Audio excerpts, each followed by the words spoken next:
Hello everybody, welcome back to the Chungli clan. This is Twintail. And today we're going to show everyone how to do some simple deck building in the upcoming Shadowverse Evolve. Today is June 25th because it's 5 days before the actual release on June 30th for the English edition. We've already seen the Japanese edition pop in and out through circles here and there. But that being said, we're going to go ahead and go over some deck building and how to do so in the English version specifically.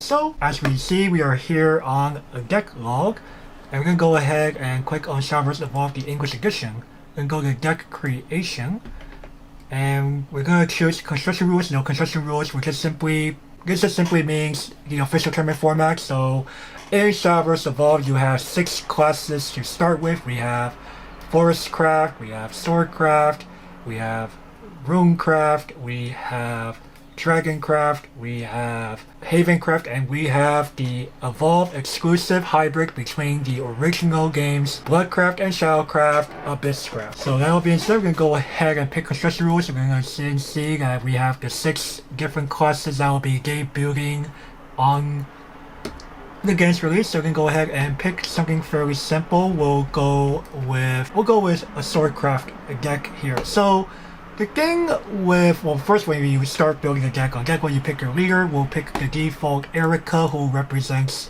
Swordcraft in both Evolve here with this Evolve exclusive art. You can see that for other leaders as well, and also represents the class over in the digital game, which is what Shadowverse Evolve is based off of. So, just a quick background. It is a game that, based on Cygames' very own Shadowverse digital CCG that has been making waves in Japanese esports, kind of like pioneered the concept of Japanese esports, so to say, and now it's here in paper form, facilitated primarily, Cygames is pretty much the ones who make like the main mechanics and cargo builds and so on, but Bushiroad is kind of like the one that does the more back-end stuff of it, manufacturing, printing, rules establishment, judging programs, tournament logistics, relationships with stores, distributors, so on and so forth. So in Shadowverse Evolve, we can build a deck for one class. It could be anywhere from 40 cards to 50 cards.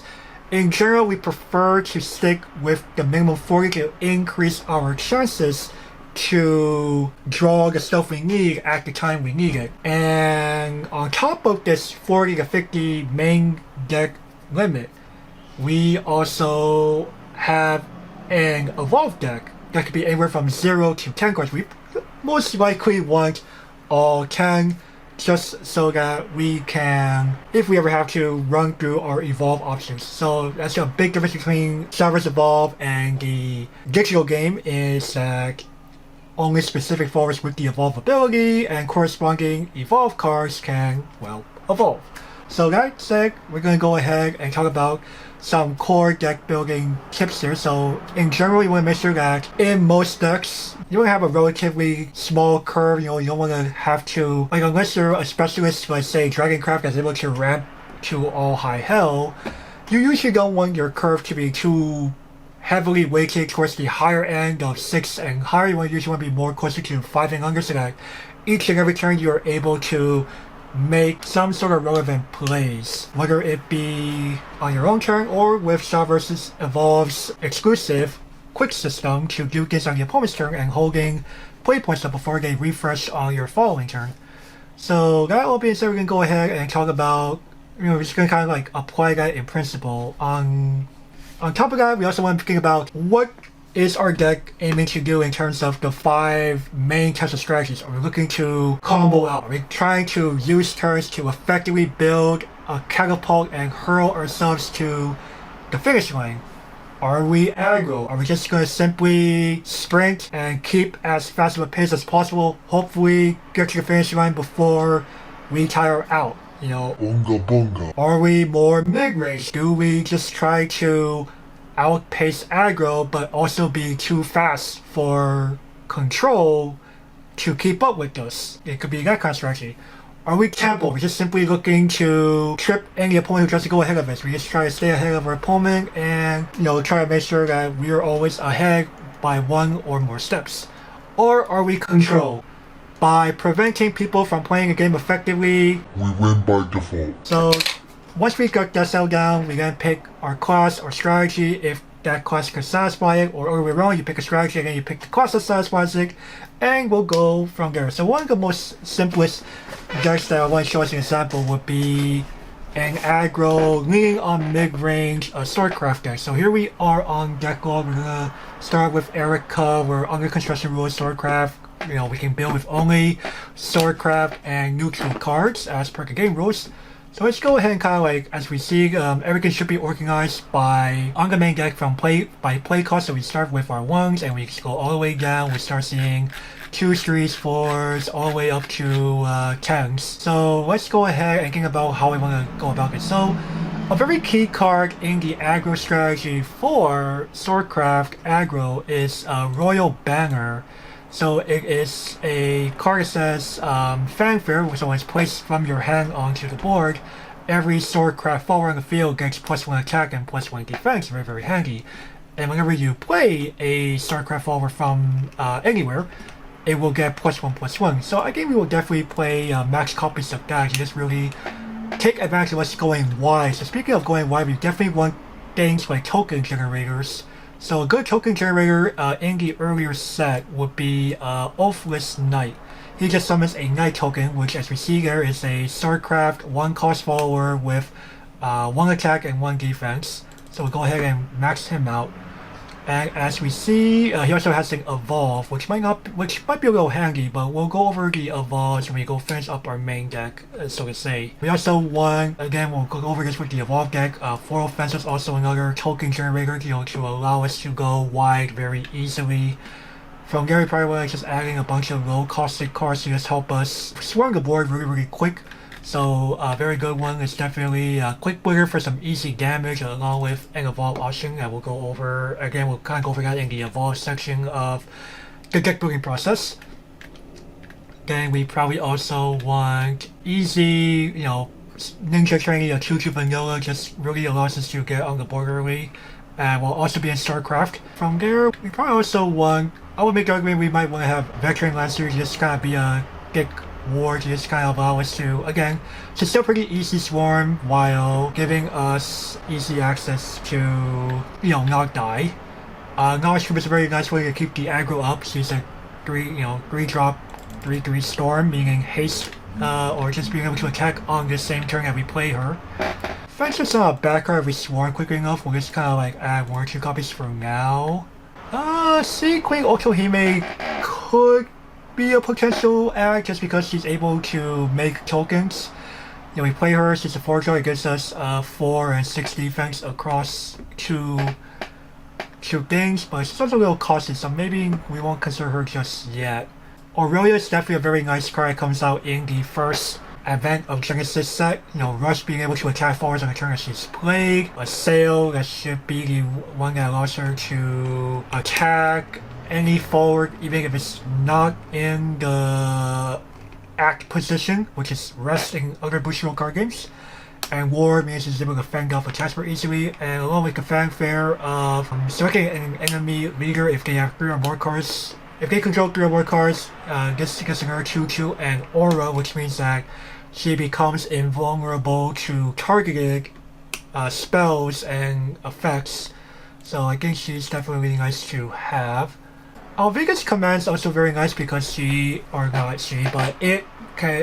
being a spell can generate 3 tokens, so it's very, very nice to be a good follow-up on a turn, the turn after we play Royal Banner. This gives us a 3/2 Viking with Storm. It gives us a Steel-clad Knight, a 2/2 vanilla, and it gives us a Knight. That's not all that horrible. I say we'll go 2 copies of that for now. And I would say we definitely still want to have from our starter deck Tsubaki because of her ability to either to slow opponents down by destroying a threat or give her Storm to end the game. So I think that's pretty handy to have in my opinion. And moving from there, okay, let's see how our deck cards are looking out. So as we kind of like curving out very early here, we already have 20 cards that are cost 3 or lower. That's pretty decent so far. So let's try to see if we can keep up the momentum, so to say. We want Onslaught. Onslaught allows us to do damage and bring on a knight. It's not horrible option. We want to kind of play more of a mid-range style of deck. We may want that. It also helps us remove threats. So let's just try maybe a couple copies so you can see like where our deck's going. Pompous Princess allows us to attempt to sack into a cost 1 from our top 5. Well, we play only at the moment 6 cost 1, so I'm not too confident in that kind of card. Maybe that's a little too gimmicky. Gemstaff Commander being a tutor is very handy actually, so I think we will play max copies of her. Forge Weaponry to get something 1/1 and draw a card. Not the worst thing in the world. Do we want Moonlight Assassin? I'm thinking not really. Wing Navy Lieutenant. Give it something Assail. I don't think that's too handy. Luminous Knight can give something, it's not horrible, but also not the best. Arthurian Light. So it's an amulet. Well, that's the thing. Like, it's tempting, but we don't have too many amulets. You know, our only amulet should be Royal Banner. We have only the Force Votes. I don't think we need to go ham with the amulets. So let's think about what else we could try to run. Do we just play Bellringer because she's an easy cantrip? Well, we are lacking draw power in Swordcraft anyway, so I think we're kind of forced to, in my opinion.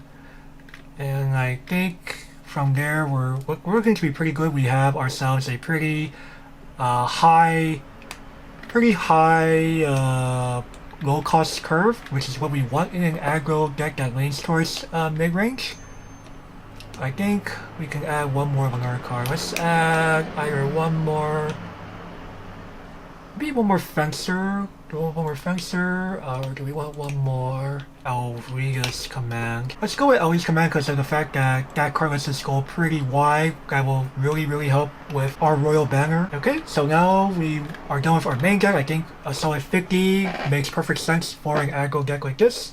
So we go on from there to try to figure out our evolve deck. So as you see, we have only a few cards that evolve in this entire deck. We have Bellringer Angel, we have Quickblader, we have Oathwist Knight, and we have Floral Fencer. Those are our only cards that evolve, so we'll go ahead and go into our evolve deck and grab some copies of those. Again, we'll go full max on Bellringer Angel just because she's able to deal damage while also being a ward that can just die and give you a card back.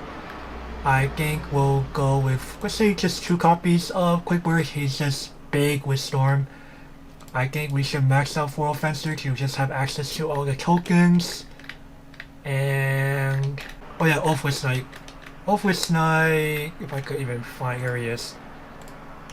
Give something Assail, so yeah, I think we'll run 2 copies of him as an example. So as we see, we'll go with our simple, go wide, go, swarm board as quickly as possible. Try to mulligan for a hand that just allows us to go ham on the first turn of the game, and kind of push from there to use our evolves appropriately. And in the closeout games, Royal Banner should power up our things really quickly. Our opponent is going to have to play from behind a lot of the time to deal with our aggro strategy here in this aggro sword deck.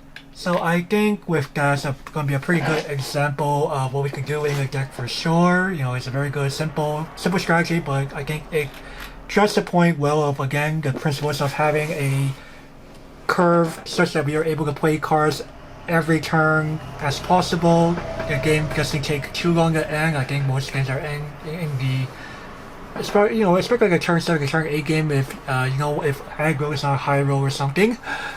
But you're right, here we'll definitely try to end on like turn 5, turn 6. On top of that, we just want to ensure that we still have some, we don't want to have like too high of a curve on our top end here. So yeah, I think with that, that's going to be a quick rundown on how to build decks in Shadowverse Evolve. With that, everyone, hope you all enjoyed that. Continue to embrace the darkness. We'll see you all in the next one, and enjoy Shadowverse Evolve. We will Shadowverse Showdown with you, maybe in a tournament or something. Bye bye.